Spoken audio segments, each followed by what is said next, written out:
New York Governor Andrew Cuomo has said that any coronavirus measure, regardless of how extreme, is okay if it will save one human life. Is he right? A restaurant in California reopens despite the state's lockdown orders. And what can Joe Biden do to attract Bernie Sanders supporters? All that and more. I'm Bobby Eberle. This is the 13-Minute News Hour. God bless the United States of America.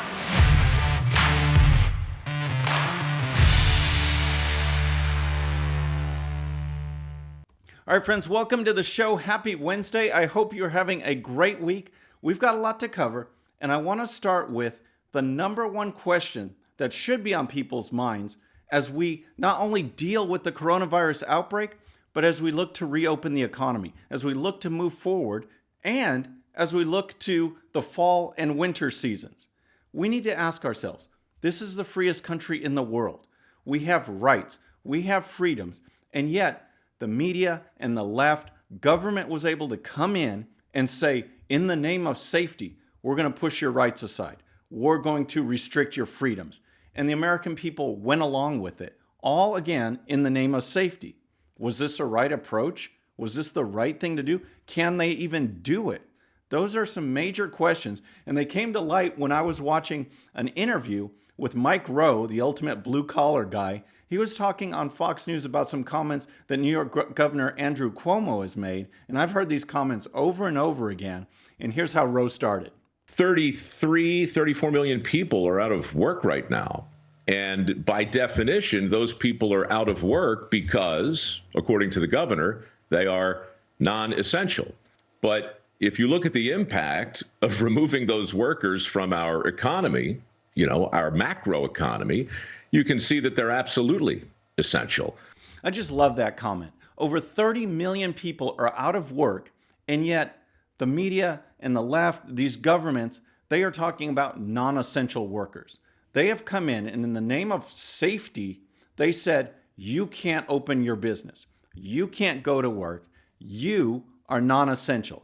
How do you think that helps people's mental health and mental well-being? I mean, to be told you're non-essential? Folks, these people pay bills. They have to buy food. They have to support families. They have to pay rent, buy clothes, and they are being told they're non-essential. What is that? How can you do that? In the name of protecting people, you're going to throw millions out of work and destroy lives? I mean, these people, the lives, some of these businesses won't come back. That means jobs won't come back. Here's more from Rowe. A couple weeks ago, he said another thing that really snapped my neck. He said no measure, no matter how drastic or draconian, should be deemed unjustified if it saves a single life. So Cuomo's talking about the lockdown orders, these stay-at-home mandates, saying that they may seem severe, they may seem draconian, but they're not too severe, they're not so draconian if it can save one human life. And that's the question. Is he right? Is safety trump our freedoms? Is he right to impose all of these things to save one human life? And here's more from Rowe. The notion that nothing in the country is more important than staying safe, that's not something commonsensical people embrace. That's something you hear from people who are trying to sell you something or politicians who are trying to get reelected. So Rowe says that when someone comes up and says there's nothing more important than safety, they're either trying to sell you something or it's a politician trying to run for reelection. Well, he left out one other key element there, and that is control. It's about people, the left, government wanting to take control, wanting to take your freedoms all in the name of safety because it will protect one more human life. But is that how America really thinks?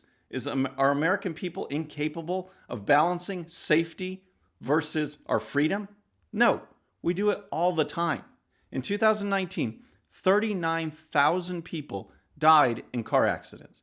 39,000 people. So we could mandate that you can't drive any faster than, say, 30, 35 miles an hour, but people wouldn't do it. They have come to that balance that says we basically accept the fact that 39,000 people will die. We're going to be safe. We're going to do our best, but we want to get to work on time. We want to drive down the highways and not be restricted to 30 miles an hour. When every flu season, we see this in the flu seasons, tens of thousands of people will die. They have died. This coming flu season, tens of thousands of people will die. Hundreds of thousands will be hospitalized. And yet, we've never done anything about it in the past. We've washed our hands. We've done protective measures. We've protected the elderly. Basically, some of the things we are being told about now, we've done that on our own. And yet, all of a sudden, now we're locking down everything because one more American life matters. Well, what's going to happen in the 2020-2021 flu season? Are we going to lock everything down? Because we could. We might save a few more lives, but are we going to destroy more businesses, more millions of jobs? We've never done that in the past. The American people have a way of judging for themselves and balancing freedoms and safety. We can do it. If the power of the government wants to do anything, bring experts together. Tell us, hey, social distancing will help. This is really affecting the elderly and the vulnerable, so let's keep them safe. Meanwhile, everyone else can continue to work. We don't have to add trillions to the debt. We don't need to throw people out of their jobs and destroy businesses as we're doing it. And speaking of businesses, this leads to our next segment. Some are reopening. Despite lockdown orders, despite businesses being shut, mandated to be shut by the government, some are reopening anyway, some not by choice. And here's a report from a restaurant in California that's reopening because guess what? She has bills to pay too. She has to feed herself. She has to stay open. She has to open, and here's that report. Cafe El Dorado opening its doors today for the first time since the statewide shutdown, welcoming their customers back after over a month apart. We either, run around in fear of getting a virus or we're homeless.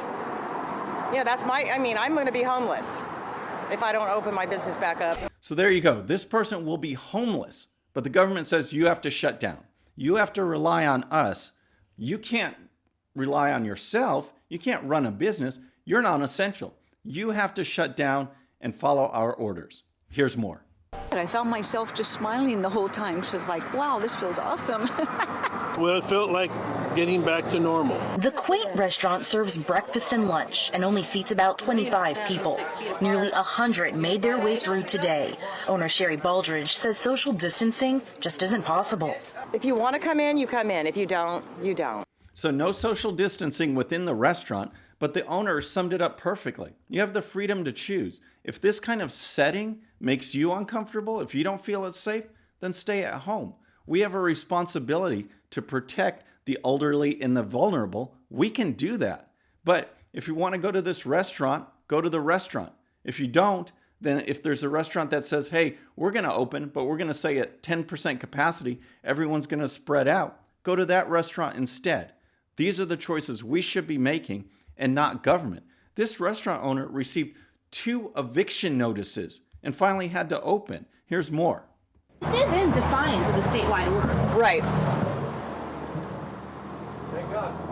I have to eat. I have to pay my bills. They're my rights. This is my business, and I have the right to keep it open. So what do you think? Should this restaurant owner have reopened? And would you go? Do you think it's safe enough to go? Would you eat at that restaurant and then go home? What kind of practices would you employ? Or would you go somewhere else? Or would you continue for now just to do drive-through or carry out or delivery or something like that? Let me know in the comments. Let me know if this kind of restaurant open near you, would you go? Would you be waiting in line to eat that food and get out of the house? Let me know in the comments. So next, we're going to talk about some budget stuff. But folks, if you like the show, please subscribe and please hit that bell so you'll be notified. We are making a push for 100,000 subscribers by Election Day. We're really moving, and because of your help, we can get there. I really appreciate it. Now, let's talk about the budget, because we've been blowing it sky high. Trillions more added to our debt. The deficit is going to be trillions. And finally, some Republicans in the Senate are actually talking about it. They're actually saying, hey, maybe we should do something a little bit differently.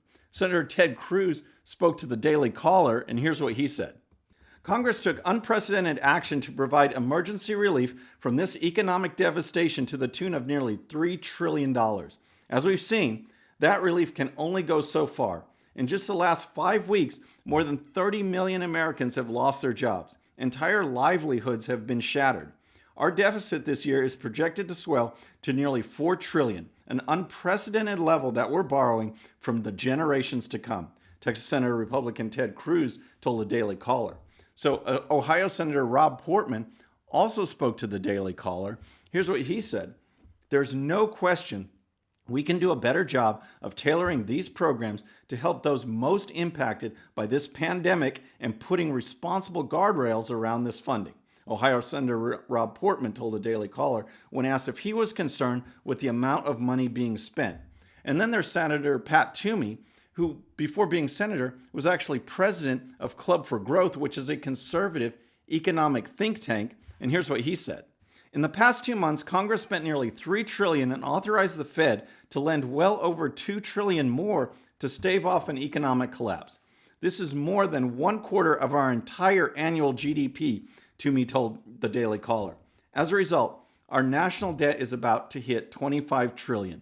Our deficit this year will be double the worst year of the financial crisis, and we are risking higher interest rates and inflation. Rather than yet another spending blowout, Congress should focus on reopening our economy safely. Government spending can never be a substitute for a functioning economy, Toomey continued. Well, here's an idea. How about don't shut down the economy in the first place? How about respect our Constitution and our freedoms, and again, educate the American people so that they can make the decisions that respect our freedom. Our rights were not granted to us by the government. They are our rights. We granted some powers to the government in the Constitution, and it's all gotten turned upside down. But we've got to rein in this spending. This is absolutely crazy. And we've done all this spending, and 30 million people are still out of work. Because of government action, we put 30 million people out of work and made them reliant on the government. This is not an American solution to an American problem. So finally, let's talk about some politics, because that's what I love to talk about. And yet it's all been coronavirus all the time. That's all the media talks about. That's all the news stories. But there is an election here. There's a political process that's moving on. And on the Democrat side, it's very fascinating because we're left wondering if Joe Biden is going to be the actual nominee. Bernie Sanders came on strong. He was winning and winning. The Democrat establishment got freaked out. They arranged for Pete Buttigieg and others to drop out just at the right time, throw their support behind Biden, and then he started steamrolling. Well, now, first of all, people that aren't the establishment, they don't like Biden. Now these Tara Reade allegations are coming out, and you have to wonder, with that and his endless gaffes, endless just nonsensical statements, is he even going to be the nominee?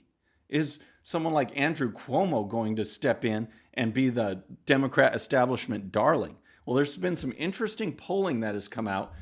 Democrats were shown Biden's video, which he denied the Tara Reade allegations. They were shown that and then asked, and over a quarter of them said, we should get a new nominee.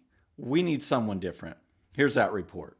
26% of Democratic voters who were shown a 35-second video clip of Mr. Biden's unequivocal denial that he has sexually assaulted Tara Reade, a former Senate staffer, want the apparent nominee to be replaced by someone else, according to the Morning Consult poll.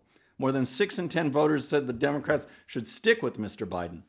40% of Democrats under the age of 45 said the party should pick a different nominee, compared to 15% of people ages 45 and older. So that age gap, that line is stunning, because those younger than 45, 40% want someone other than Biden. They don't want him. And it's the young people that turned out for Bernie Sanders. These are full-on socialists, folks. Bernie Sanders is a socialist. He motivated these people to come out. So where are they going to go? What are they going to do? They are left with a big quandary going into November.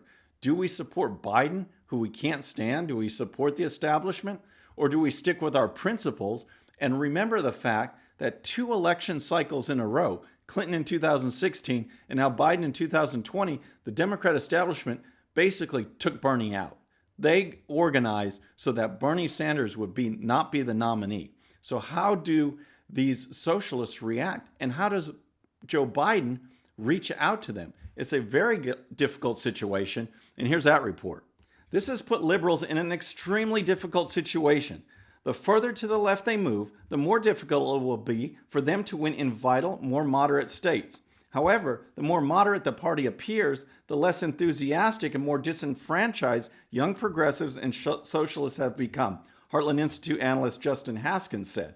In transforming U.S. schools and colleges into socialist indoctrination centers, the left has created a whole generation of uncompromising young voters who believe anything short of Bernie's radicalism is intolerable and even corrupt. It's a political monster that liberals can no longer control, and it could have a far-reaching impact on the 2020 race, he said. So what's going to happen?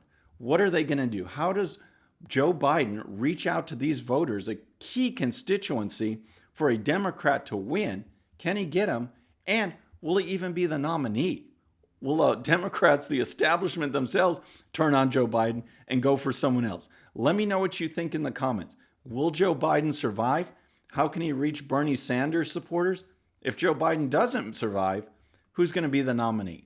Let me know. All right, folks, that's our show for today. Please subscribe, and when you do, please hit that bell so we can make our push for 100K by Election Day. I'm Bobby Eberly. This is a 13-minute news hour.